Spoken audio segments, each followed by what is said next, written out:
Hello there you guys, welcome to one of my videos. Going to be giving you my player ratings from Manchester United's 3-1 win against Brentford at the Brentford Community Stadium. So I'll start with David De Gea. He's going to get an 8 out of 10. David De Gea made some very good saves in that first half. De Gea also made some very good saves in the 2-2 draw against Aston Villa last weekend. What a season David De Gea is enduring. He's now back to his best.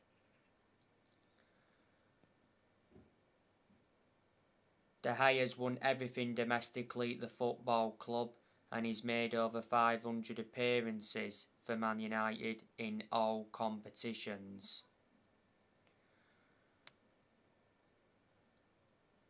This season is De Gea's 11th season at Man United, so reflecting on that, he's been a long servant.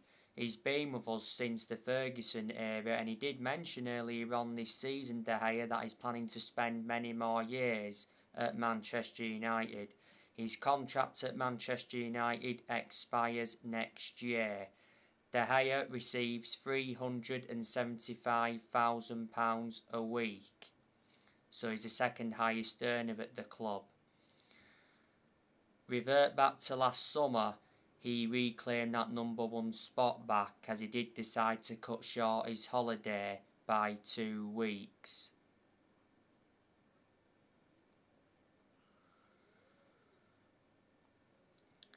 Moving on to Diego Dalot, he's going to get a 7 out of 10. I thought he showed some good attacking intent in the game.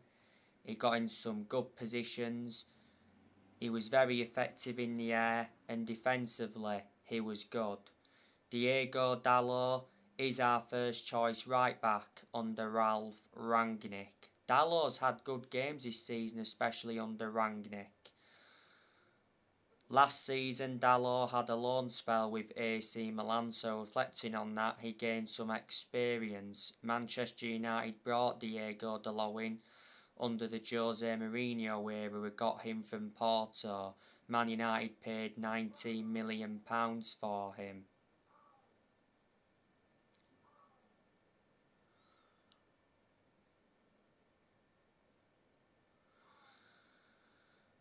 Moving on to Victor Lindelof, he's going to get a 6 out of 10. Did okay, didn't do much wrong.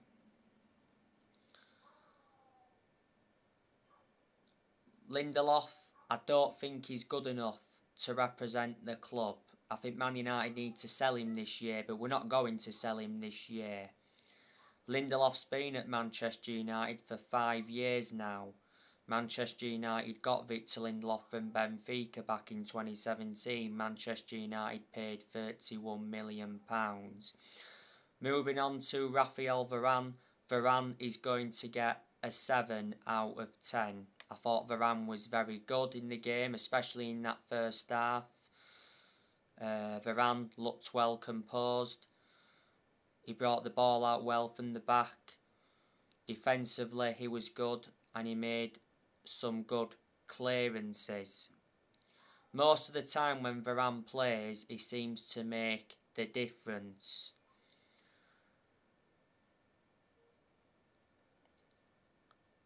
Varane's had 2 injuries since he signed for the club, because earlier on this season he had a hamstring injury, and before that he had a groin injury, and he was out with that groin injury for a few weeks.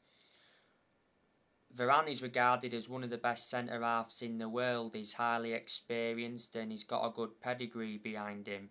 Look at the amount of silverware he won when he was at Real Madrid. Manchester United got Varane for £41 million with add-ons included. Moving on to Alex Telles, he's going to get a 5 out of 10. I don't think he was too good.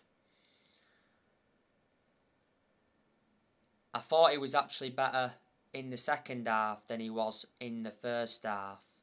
Telles was caught sleeping for Brentford's goal. Telles, though, did put some dangerous crosses into the box. Telles has appeared to be our first choice left back under Rangnick. Telles has had his good games this season. Telles did get an assist in the 2-2 draw against Aston Villa last weekend.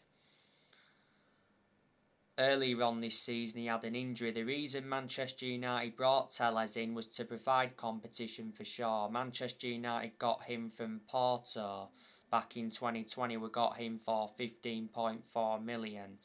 I'm hearing that Barcelona are interested in him. Moving on to Fred. Fred is going to get a 7 out of 10. He enjoyed a good game. Fred got the assist for the Elanga goal. It was a lovely ball by Fred to pick out Elanga. I think Fred has got 3 assists in the last 3 games, is it now, in all competitions. Fred also looked energetic yesterday. His passing was good at times and he pressed well. He has had his good games this season, but on the other side of things he's had his bad games as well. Manchester United got Fred a few years ago from Shakhtar Donetsk. Got him for £50 million. Moving on to Scott McTominay. McTominay is going to get a 7 out of 10. He played very, very well. Defensively, McTominay was good. He got into some good positions. He was involved in the build-ups to 2 of the goals as well. I think McTominay picked up an injury in the game, but hopefully the injury is not too serious. McTominay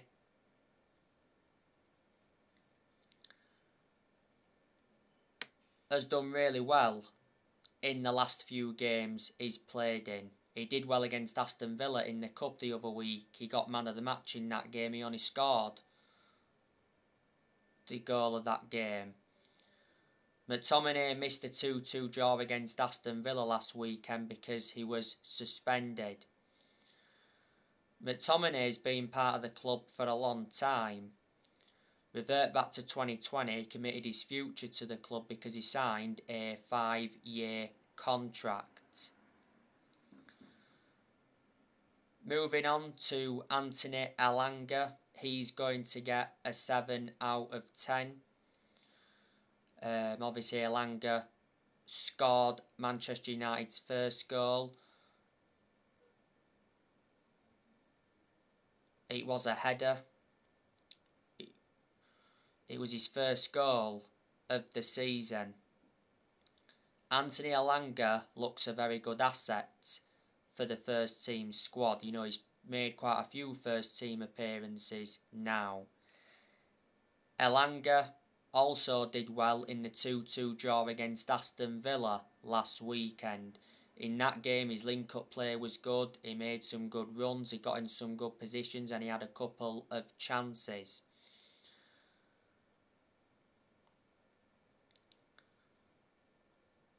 I have been hearing rumours that he could be going out on loan to a Championship club. Do you think it'd be the right decision to loan him out? Well, he'd gain more experience, wouldn't he? Because he's still very, very young. Revert back towards the end of last year, Elanga committed his future to the club because he signed a contract with Man United until June 2026. There's an option of a further year. Elanga's been part of the club for a long time, came up our academy and that. He joined Manchester United's academy at the age of 12.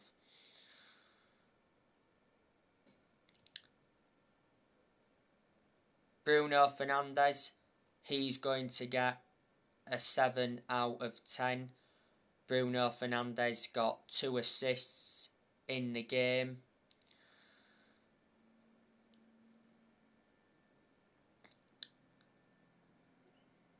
Bruno Fernandes played well in the 2-2 draw against Aston Villa last weekend. He scored both of Manchester United's goals against Aston Villa. Don't forget, The Athletic said earlier on this week that Bruno Fernandes rejected a contract offer from Manchester United. Says Bruno Fernandes' contract talks are postponed until the summer, having turned down an offer last year. Bruno Fernandes is demanding similar money to the top earners at the club. Fernandes receives around £100,000 a week at the moment.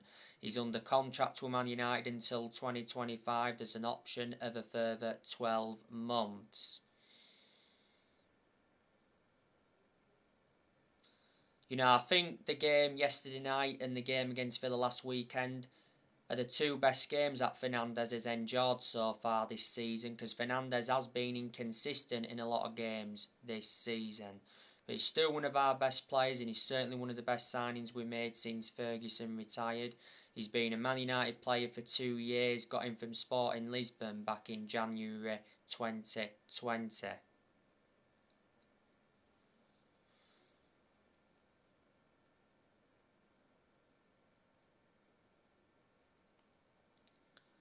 Moving on to Mason Greenwood. Mason Greenwood is going to get a 7 out of 10. Mason Greenwood scored Manchester United's second goal. The goal came from a counter-attack. The Greenwood goal was a tap-in.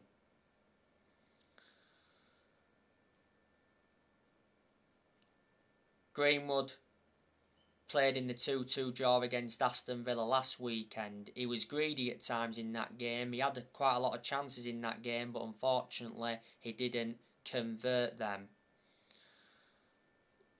Earlier on this season, Greenwood did say he was upset that Ronaldo always starts, and revert back to 2019, Man United offered Mason Greenwood a life-changing amount of money for him to leave. He made his senior debut for Man United back in 2019. He's been a United player since the age of 7, so he's been part of the club for a long time, and last season he signed a new 4-year contract.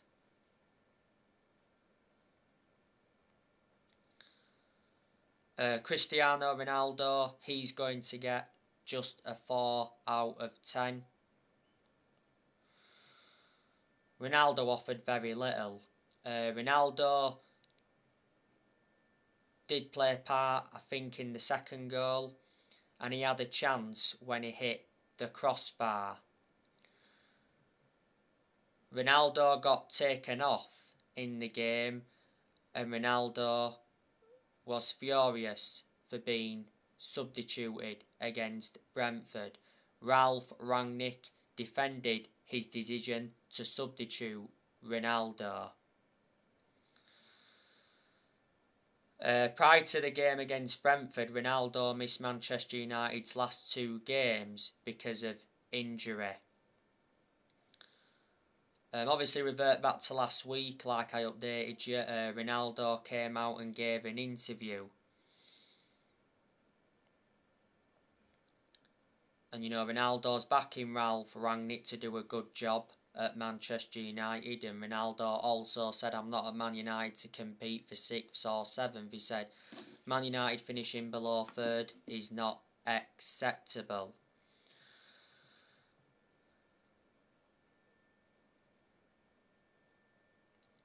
It said Cristiano Ronaldo will leave Manchester United in the summer if they fail to qualify for the Champions League.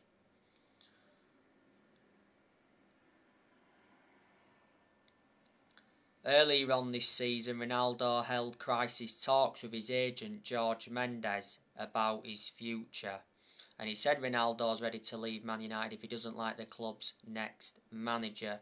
PSG went in for him earlier on this season. Since Manchester United re-signed Ronaldo, he's scored 14 goals in all competitions. He's got over 800 goals in his career. Man United re-signed Ronaldo last summer for 20 million with add-ons included. He's got a contract with Man United till 2023. There's an option of a further year. Ronaldo receives £480,000 a week. Ronaldo's won over 30 trophies in his playing career, including 5 Ballon d'Ors.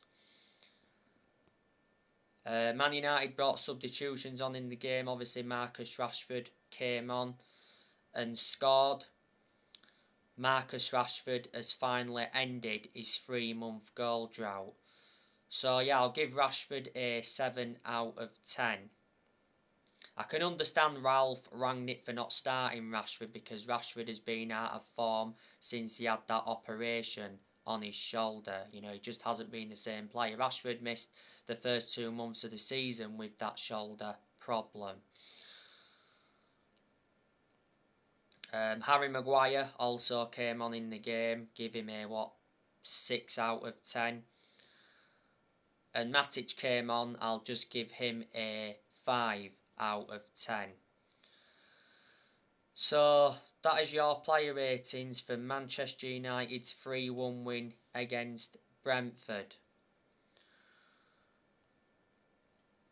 Obviously, Brentford's goal came from Ivan Toney, and Christian Norgard got the assist for Ivan Toney's goal. The second half, it was a good performance by Manchester United. Like I mentioned on the match reaction, Man United were clinical in the second half, and all of 3 of Manchester United's goals came in the second half. In the first half, though, Manchester United were poor. Brentford dominated that first half. You know, they played with intensity. They put us under pressure. You know, Brentford had some very good chances. You know, that Matthias Jensen had some good chances.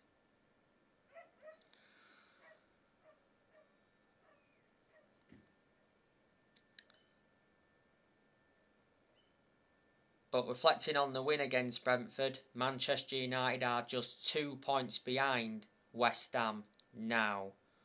And obviously Manchester United play West Ham on Saturday, so we beat West Ham. Obviously we will overtake them.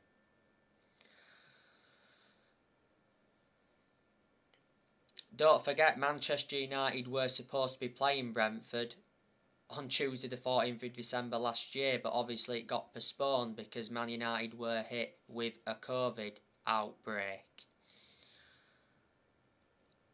Brentford, from their perspective, they'll be disappointed that they didn't get anything from the game. You know, they will regret not converting them first half chances. And reflecting on the loss, Brentford have now lost their last 3 games in the league. Obviously, last weekend Brentford lost to Liverpool 3-0, and before that they lost 4-1 to Southampton.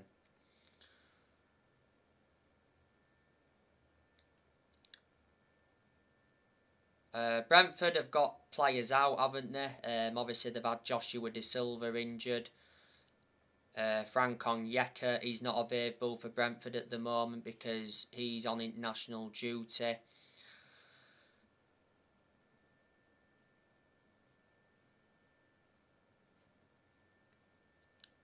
Tariq Fosu, he's another one who's injured. Charlie Goode, he's also injured. Zanka, he's also been injured. So there you go, and I think they've got some other players out as well. Brentford's manager is Thomas Frank. His contract at Brentford expires next year. Thomas Frank has been Brentford manager since 2018, so he's been Brentford's manager now for over 3 years. Before he was the manager of Brentford, he was the assistant of Brentford. Before then, he managed Bromby, and before then he coached Denmark's under-16s, under-17s and under-19s. This season, don't forget, has been Brentford's first ever season in the Premier League. Prior to this season, the last time Brentford were in the top flight was back in 1947. That's what, around 75 years ago now. Let me put into the equation. Brentford lost Ollie Watkins. They also lost Ben Rama. Manchester United have obviously got some players out. Obviously, Bissaka. He's not available at the moment because he's out with COVID. Well, Bissaka, he's not our first choice right back anymore. Diego Dalot is our first choice right back. Luke Shaw recently picked up an injury, saying he's out until February. He's injury prone, is Luke Shaw, which is a concern, but still a good left back overall. Cavani, he's recently picked up an injury as well.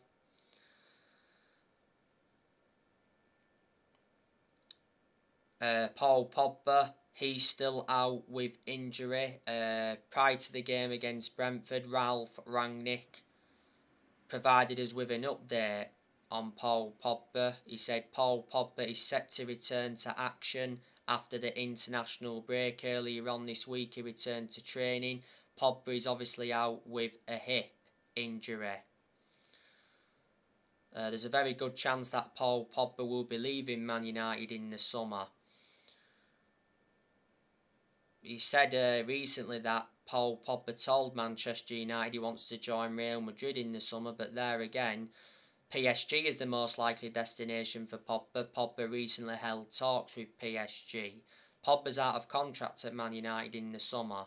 Revert back to last month, the Sun said that Man United offered Paul Pogba a new £500,000 a week contract that would have made Pogba the highest paid player in Premier League history, but Pogba denied being offered that contract.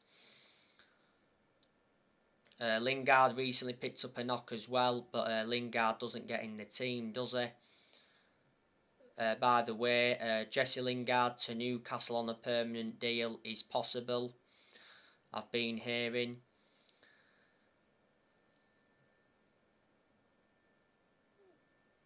And Eric Bailly, you know, he's not available at the moment because he's at the African Cup of Nations. Bailly's leaving Manchester United this year. Well, the other week, Damasio said that Eric Bailly has agreed to join AC Milan. Apparently, he said AC Milan wanted him on loan, and Eric Bailly was extremely interested in a move to Italy.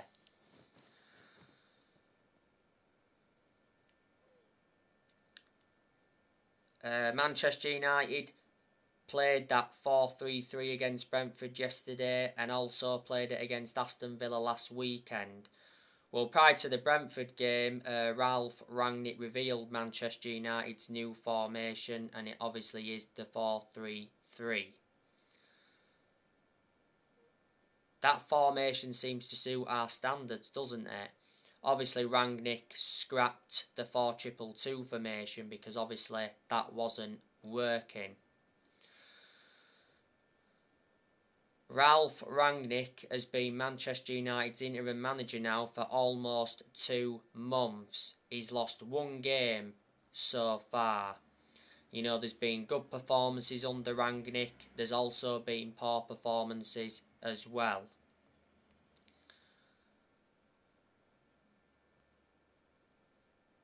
The other week, there was reports coming out saying that Rangnick is already losing the dressing room at Man United, and it did mention that 17 Man United players are unhappy and, you know, want to leave. But despite that, it's mentioned that Rangnick got told that he's got transfer funds available this month and he will be backed by the Glazers.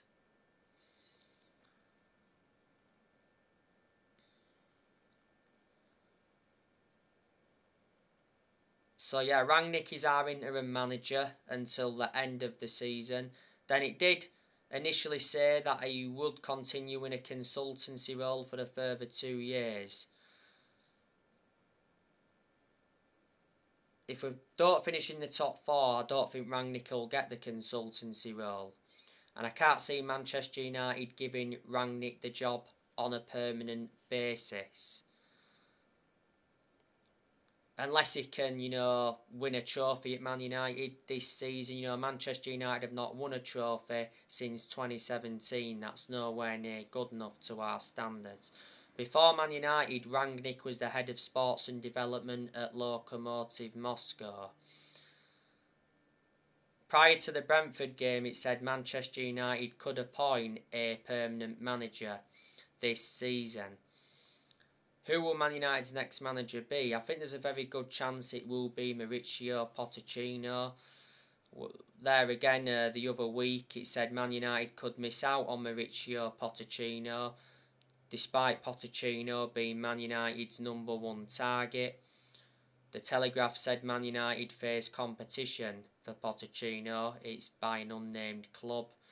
The other week, reports in France said that Man United were in secret contact with Pochettino, despite Pochettino not being Rangnick's preferred choice to take over at Manchester United. Earlier on this season, the Manchester Evening News said that Pochettino's move to Man United was almost done, and he said Pochettino will leave PSG by June. PSG have identified the replacement for Pochettino. It's Zidane. It said PSG have agreed terms with Zidane. Pochettino's got like 18 months left on his contract at PSG. He's won a French Cup, I think, with PSG. Earlier on this season, it said Man United were prepared to pay the 10 million compensation fee to recommend Pochettino in. He's a good manager, Pochettino, even though he's hardly won anything.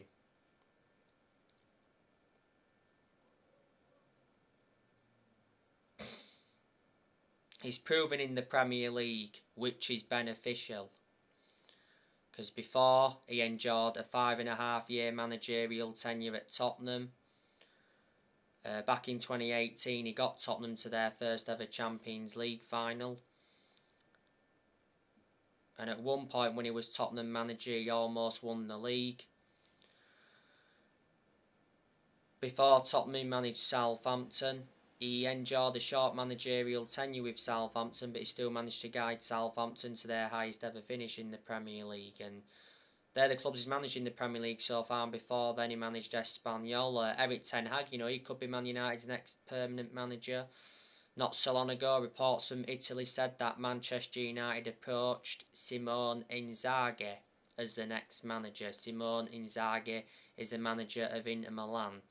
Manchester United are looking for the 5th permanent manager since Ferguson. We sacked 4 permanent managers since Ferguson. We sacked David Moyes, Louis van Gaal, Jose Mourinho and Ole Gunnar Solskjaer.